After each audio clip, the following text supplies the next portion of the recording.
So, ayun. Welcome back mga ka-TDD. We are on our episode 6, week 6 and part 1. So, woo!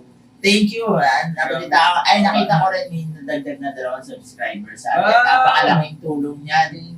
Mga ka-TDD, salamat sa inyong lahat. And yun, may mga nanonood, nag-chat pa rin. Salamat sa inyong lahat. Woo! And, eto na. So, ayan, kanina may napag-usapan kami. Na-hit din yung heart ko noon. Yung about kay David and Goliath. Kwento mo nga, Tol. Ayun, guys. So, ang ganda kasi yung napanood namin kanina, guys. About siya kay David and Goliath, but hindi siya yung typical na kwento ni David and Goliath. About siya sa bakit itong si David, hindi siya yung mismong sumulat dun sa kwento niya. Nga, no? Parang, pansinin natin, for sure yan eh. Alam ng mga audience yan, pag David and Goliath, akala nila, si David ang Siya yung nag-brag, siya yung nag-ayabang. Ako to eh, di ba? Pinanalo ko to eh. Oo, tama. 5 bat. Pinukul ko sa noo eh, di ba? Parang kahit ikaw eh, susulat mo yung greatest achievement. May achievement mo yun. Tama. Pero kuya, pagka nag-dive tayo dun sa Bible, nag-dive tayo, makikita natin na hindi si David yung sumulat nung achievement niya na yun. Nandun siya sa book ni Samuel, yung Prophet Samuel. And ayun, so si Prophet Samuel mismo yung sumulat nung story na yun, hindi si David. So, kuya, sa tingin mo bakit? Samuel muna tayo, no? Pag may achievement ka pala, kahit di mo ipagmayabang, makikita ng ibang tao yun. Di ba? Parang ganon. So basically, kuya, ang nangyari dun, si Lord parang tinalaga niya talaga si Samuel. So, kahit na hindi natin i-brag, talagang ang Lord na nakakaalam. Pero astig, no? Parang kung ako, ito greatest achievement. Kung sa panahon natin, i-story ko to eh. I-migrate ko to eh. No? Kunyari ako si David, napukol ko si Goliath. Magsi-selfie ako, migrate. May tama si Goliath sa no. Pero, putol ulo. May twist, kuya. Alam mo ba si David may ginawa din? Guys, di ba? Alam natin, may book din na sinulat si David, which is Psalms. Awit. Pero kuya, alam mo ba, yung sinulat niya doon, hindi yung greatest victory niya or yung greatest battle niya. Alam mo kung ano yung sinulat niya doon? Ano yun? Yung greatest failure niya. Which is yung time na nag-fail siya or nag-downfall siya dahil kay Bathsheba. Grabe, no? Parang kung ikaw bilang tao, mas pipiliin mo yung greatest achievement mo.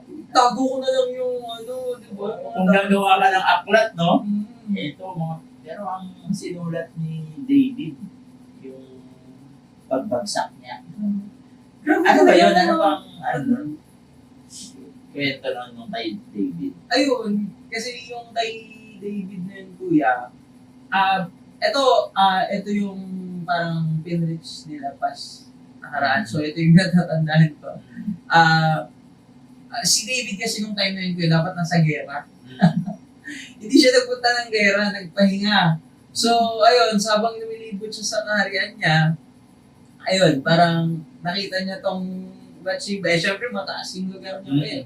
Nakita niya, natanaw niya, naliligo. So, ayun, aray ko. So, yun, ang boso. yun yung sinulat ni David. Yung imbis na yung achievement niya, yung pagpatay niya kay Goliath.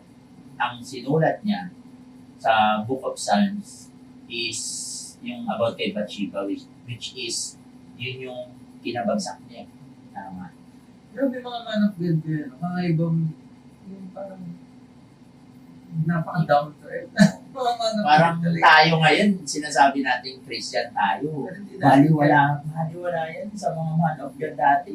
Parang tayo, konting ano lang eh. Uy, nakaano ako, nakatugtog ako, ganito ako, man of God na ako, nagsishare ako sa Facebook. Oo.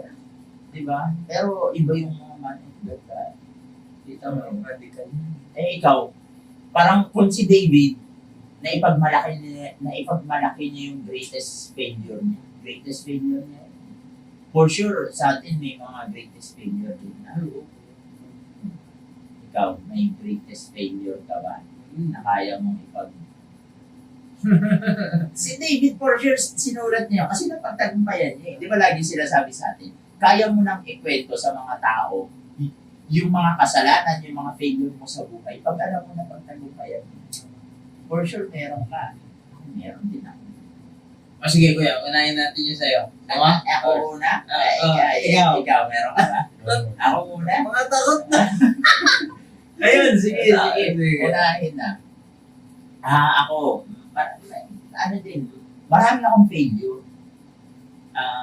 And may mga failure ako talaga na kaya ko nang ikwento. Hindi naman mawawala sa atin bilang lalaki. Kagaya ni si David na yun, David na yun. Man of God. Ano tawag sa kanya? A man after, tama na? A man after man. God's own. A man after God's own heart. Parang siya nga, may greatest failure eh. Tsaka bumagsak sa babae. Paano pa kaya ang isang kuya rin nila? Diba? Ako din naman bumagsak nun sa babae. Yung mga babae kasi mga ano yan, siya pinagmumula ng kasalanan. Joke. Ito to. Bitter eh. No? Hindi yun, syempre, meron tayong kahinaan.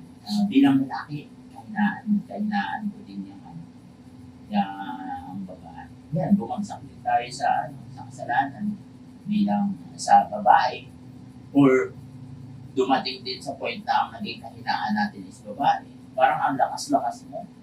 Parang ganito ka. Pero pag dating sa babae, nagiging baby. Baby. Ang naton mo. Pero pagdating. Diba? So yun, and marami pa mga greatest failure ko sa buhay. Kung may isulat ko lang. Diba? Kanyari, ganyan, mga about financial, parang nawalan na rin ng saysay yung buhay ko dati. Gaya yan. Undergrad kasi ako, ang hirap maghanap ng trabaho. Sa mga undergrad dyan, huwag kayong mawala ng pag-asa. Kapit lang kay Lord. Yan, kagaya ko, parang akala ko, eto na yung buhay ko, ganito lang. Iikot na ako sa ganitong work. Ganyan na. Walang masama dun sa mga work na pinanggalingan ko kasi mga pinanggalingan ko, mga pabrika, ganyan, mahihirap na work talaga. Kasi nga, kung undergrad ka, hindi ka makakapasok ng magandang trabaho. Pero yun, by the grace of God, hindi ko rin alam ba't napunta ako sa ganitong estado. Hindi man ganun kayaman, hindi man ganun, pero malayo. Kaya sabi ko,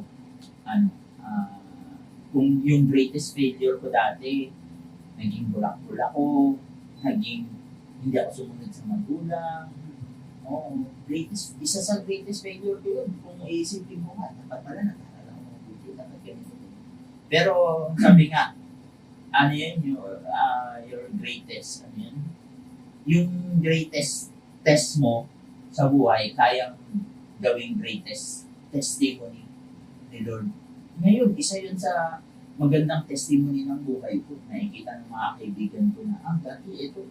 Pag kinachat ako nun, dati inaayang pa kami mag-cutting. Ganito ganyan, no? Ikaw ang dahilan. Lokohan namin, sila sabihin ako, ikaw yung dahilan kung hindi ka namin nakilala. Graduate na rin yun. Sa shoutout sa inyo, magaganda na rin buhay ng mga tropa. Yan, ikaw, meron ka ba? Siguro sa akin kuya, itong pandemic days. About siya sa pag-business. At the same time, nag-work ako. So, akala ko kasi yun na yung pinaka magiging breakthrough. Yun na, doon na mag-start yung breakthrough. Kaso, ang nangyari, umalis ako sa trabaho. Kasi akala ko, okay na, stable yung business na meron ako. Na-short sa business, bumagsak yung business, dalawa yung business na yun, which is yung pagbababoy, at the same time nagluluto kami ng mga lugaw, mga sabaw, gano'n. So, akala ko doon na mag-start. Pero, ang ba doon kuya, ang medyo, hindi ko maintindihan that time. Yun na yung time na nag-commit ako sa pagiging worker. And then, doon pa lang pala, akala ko yung greatest, yun din yung gusto ko sa failure na yun kuya. Nung time na nag-fail ako, ang laki, ang dami, sobrang lalim ng tinuro sa akin. Alam mo yun, kuya, ikaw sa sino, iyak ako ng iyak nun nung wala akong trabaho, di ba? Tapos sumasama ka, guys, sumasama kay kuya nun, sinasama niya ako para may budget ako. Umiyak ako nun kasi parang dumadating na sa point na lagi na akong sinisisi ng mga kapatid ko na ako yung nag-iisang lalaki pero bakit ganito ka? Bakit ganyan ka? Parang ikaw yung black sheep sa pamilya ko, ganon. So iyak ako nang iyak, di ko alam gagawin ko. Naapektuhan din yung paglilingkod mo. Oo, Hirap nun ah. struggle ako noon. Pero kuya, yun yung, doon ko nasulat yung kantang Ikaw, kaya di ba? And then, nung time na yun,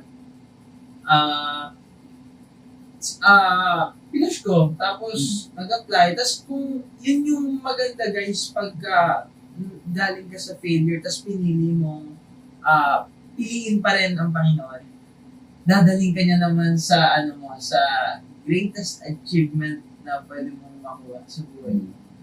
Nung time na yun, kuya, akala ko nung nag-apply na ako, ito, kung nasaan ako ngayon guys, sa work na meron ako, masasabi kong, sobrang grabe yung ginawa ng Lord. Kung saan pa yung lugar na akala ko, hindi ako magbubunga, doon nag-boom! Ganon, ay grabe. Parang kung akala mo, ito ba yung Lord? Parang magsasettle for less, ganon. Pero magugulat ka paglagay mo doon, nung pinili mong sundin si Lord, di pumunta ka doon. Ay, pambihira. Yung mga nakukuha mo dati, kaya ng triplehin, doblehin, gano'n. Kaya sabi ko, salamat Lord kasi pinaranas mo sa akin yung failure na yun. Mas naging matatag yung heart ko. At the same time, mas nahawakan ko kung ano yung, nabitawan ko kung ano yung dapat kong bitawan. At the same time, nahawakan ko kung ano yung gusto mong kahawakan sa akin. Grabe. Tsaka yun nga, dugtungan ko yung kay Rael. Kaya mo siguro nasabi na parang, dito lang ba? Bulacan lang kasi siya nagtatrabaho. Marilao lang. San Jose to ay Muson lang siya. Tapos, ang tingin kasi natin, kunyari, graduate ka eh. May pinag-aralan ka. Dapat nandun ka sa Maynila. Manila. Tama. Kasi Manila rate yun eh. Hmm. Pag dito, kaya nasabi natin, parang less lang dito. Kasi, Provincial. oo, yung sahod mo. Pero kita nyo naman, yung sinasahod niya dati doon sa Manila is, nadodoble, natitriple pa. And, ang lapit lang. Lubak lang dito. Pero kaya kang pagpalain ni Lord kahit nasaan ka, di ba, Tol? Yun, tapos na? Wala na? Ay, wala. Go. Wala, bakit ganyan? Go. Siguro yung greatest, yung talaga nagsisi ako nun, siguro yung ayaw niyo ito gagayahin, kasi nag-aaral ka, pero yung unang subject, computer shop. Talagang doon talaga kasi parang nung napagkanto ko, nung huminto na ako sa pag-aaral. Kasi ayoko parang doon ko na realize na mahalaga pala yung pag-aaral. Pero nung dumating din naman sa punto ng buhay ko na napag-reflect ako, parang inisip ko na lang din na parte na siya ng nakaraan. Parang eto na, nandito na ako sa buhay ko. Mas okay na siya kaysa yan. Yung parang, ayun na siguro yung greatest kasi dumating sa punto ng buhay ko na parang siyempre dahil nga panganay ka, parang hindi mo natupad yung mga bagay na gusto ng magulang sa'yo. Kasi ikaw yung panganay. Parang pinag-aaral ka ng napakahabang panahon simula kinder tapos hanggang college. Parang nahinto lang dun dahil sa naging bulak-bulak sa pag-aaral. Kaya huwag yung gagayahin guys na kapag kami nagpapaaral sa inyo, amin nyo, tapusin yung bagay na sinimulan ng magulang. Kasi siguro yung tulad din mo kay David, siguro nag-failure din ako sa babae. Parang siguro dahil yung parang napaka-rupok ko. Yung parang napamahal talaga ako ng sobra. Yung tipong yung mga ngako ka pa sa kanya, nagagawin yung mga bagay na gusto niya kahit di mo na magusto. Yung mga ganun talaga ang napaka-failure pag-iisip. Kasi yun, siguro yung part din na failure ng buhay din, yung ginawa ko yung mga bagay na hindi dapat gawin na katawan. Yung tulad na doon ng pagbibisyo, yung mga bagay na ano. Yan, magandang testimony yan. Parang, ano yung mga, yan, base sa pagkakaalala ko yan, greatest failure. Hindi, pwede yun, yung issue niya.